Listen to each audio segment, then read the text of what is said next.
लक्षात आलंय की मुंबईत काय चाललंय आणि त्याच्या निमित्ताने आपल्याला, कारण मी पंकजा गोपीनाथ मुंडे आहे म्हणून या विषयावर मी व्यक्त होणं आपली अपेक्षा आहे, त्याप्रमाणे मी व्यक्त होत आहे. मी जे व्यक्त होत आहे त्याचा आपण सर्वांनी सन्मान ठेवावा. मी जे बोलणार आहे त्याच्यानंतर कुठल्याही प्रश्नोत्तरासाठी जागा राहणार नाही.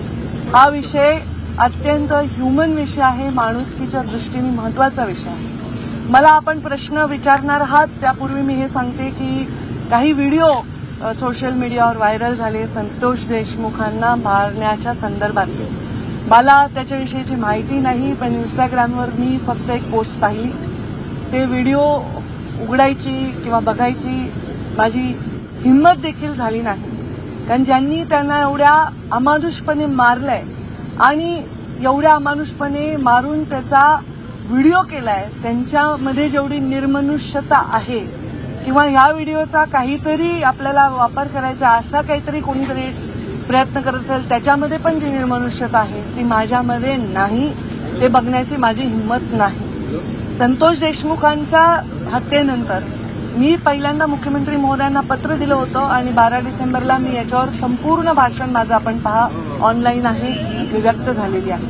आता यामध्ये कोण आहे, काय नाही, कोण इन्व्हॉल्व आहे, कोणाचा हात आहे, हे केवळ आणि केवळ तपास यंत्रणेलाच माहिती आहे.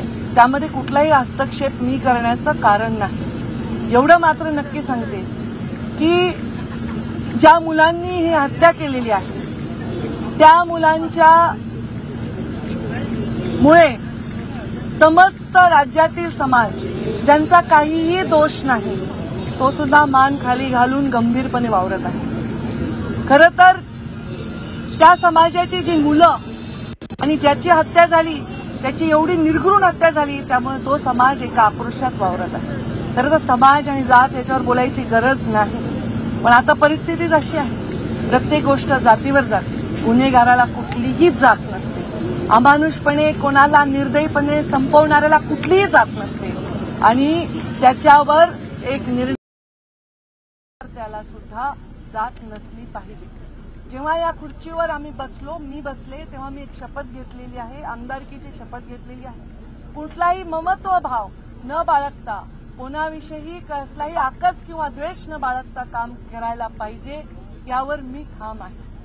संतोष देशमुखांच्या झालेल्या निर्घृण हत्येवर निषेध व्यक्त करताना मी मनापासून क्षमा मागते त्याच्या आईची, कारण ज्या मुलांनी ही निर्घृण हत्या केली आहे ते माझ्या पदरात असते, माझ्या पोटचे असते, तरी मी हेच म्हणले असते की त्यांना कडक शासन करा. याच्या पलीकडे कोणताही राजकीय नेता, एखादं व्यक्तिमत्व कोणीही भाष्य करू शकणार नाही. आज अजून एक तुमचा एकदम उतावळेपणा येतोय की मी काय गंभीर बोलते याच्याकडे दुर्लक्ष करून, तर धनंजय मुंडेंचा राजीनामा झालाय. मी त्याचंही स्वागत करते. हा राजीनामा फार आधी व्हायला पाहिजे होता. हा राजीनामापेक्षा